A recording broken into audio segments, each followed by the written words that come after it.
हमने अधिकांशतः यह सुना है, गरीब आदमी और गरीब होता जाता है और अमीर आदमी और अमीर होता जाता है।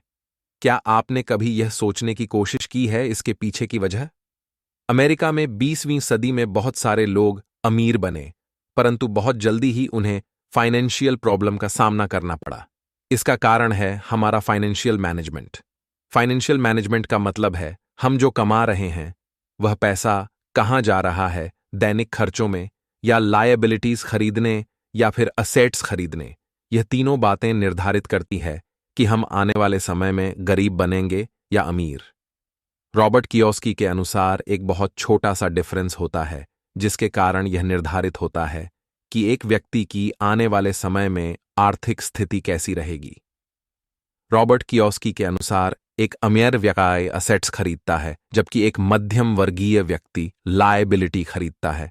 असेट्स का मतलब है वह वस्तु जो एक व्यक्ति की इनकम को बढ़ाती हो, परंतु मध्यम वर्ग के लोग ऐसी चीजों को खरीदते हैं जो उनके खर्च को बढ़ाती हो। जनरली हम असेट्स और लायबिलिटी में डिफरेंस नहीं कर पाते।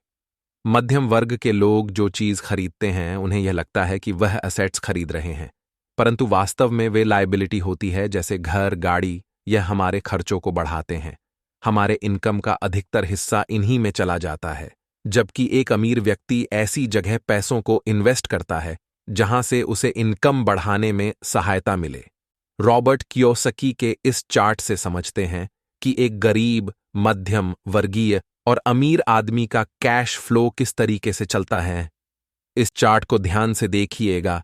एक गरीब व्यक्ति का कैश फ्लो कुछ इस तरीके से होता है कि उसकी इनकम का 100% हिस्सा दैनिक खर्चों में चला जाता है, जबकि एक मध्यम वर्गीय व्यक्ति का आधा हिस्सा दैनिक खर्चों में और आधा हिस्सा लायबिलिटी खरीदने में चला जाता है।